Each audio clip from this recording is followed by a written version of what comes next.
morning. I thought we would just have a little chat over coffee.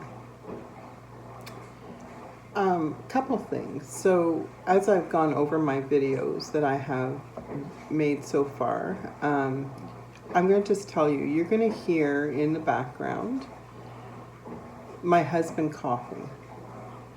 My husband has a trach. It's a hole in his throat. He was diagnosed in 2007 with a chondrosarcoma, which is a cartilage tumor that was just under his voice box.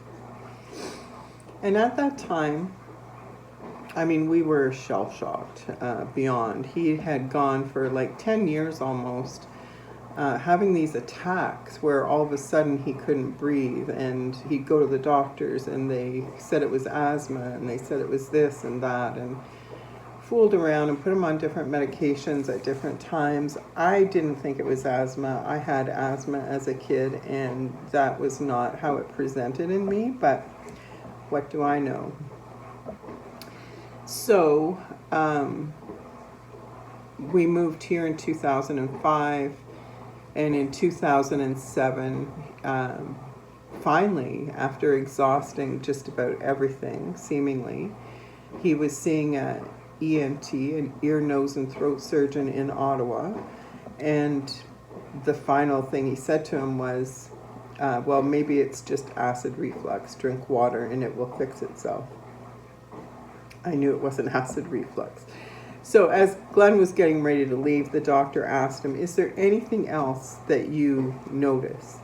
And Glenn said, well, the only other thing I notice is that when I sing in church, my voice hurts. And he sat Glenn down in the chair and scoped him there and saw this tumor. Again, not faulting anybody. I know hindsight's 20/20, but I kind of wonder that wouldn't have been one of the first plans of attack over the 10 years, but whatever. He did that. And so they thought it was probably just a cyst, and he would have to go in, have surgery to biopsy it, and then when the results came back, hopefully that it was malignant, they could remove the cyst and he would be fine. In order to do the biopsy, they inserted this trach so that when they did the biopsy, it would irritate the cyst and swell, so they wanted him to have a stable airway. And that would be reversed when the cyst was removed. So we went through that, and I have to tell you, it was horrid. Probably one of the worst, most traumatic experiences of my life, and I'm sure his. It was just awful, the outcome of that. Anyway, if you're a nurse, you'll know what I mean. If you've had one or know someone that has had one, you'll know what I mean. But, it was temporary, and so we were optimistic, and a week later we went back to get the results of the biopsy, and we were hoping it was benign. It was malignant. And so the only recommendation that the surgeon had was to remove his voice box.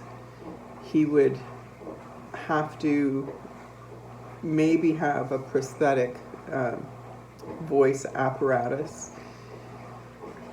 And I don't know, other than that, I guess he wouldn't have been able to talk. I don't know. And we were stunned, like absolutely stunned.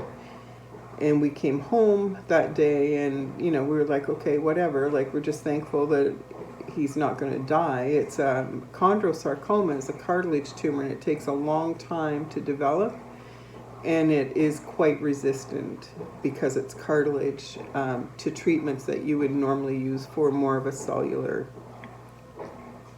carcinoma.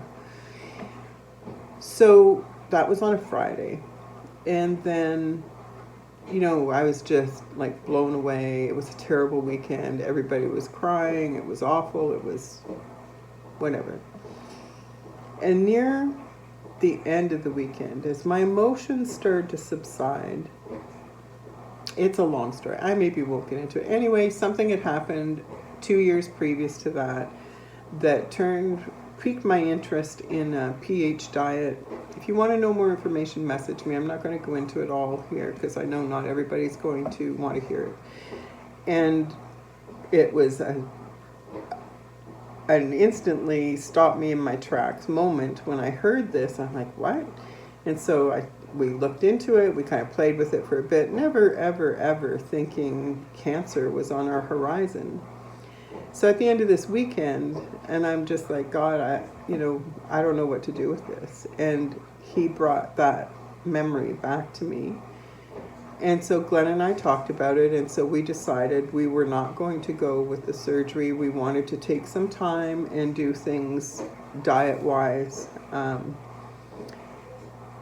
using alternative doctors as well, and give it 6 months or 3 months. I forget what we started out, and then see what had happened with the tumor, because they'd had 5 to 10 years playing with this. So we figure we at least get 6 months. And the tumor hadn't grown. And so we continued and we continued. And it's now been, 15 years? Yeah, 15 years next month, actually, that he was diagnosed. And he still has the trach. The tumor's still there. There has been no growth, but he still has the trach. And so when you hear him coughing in the background, he's not sick.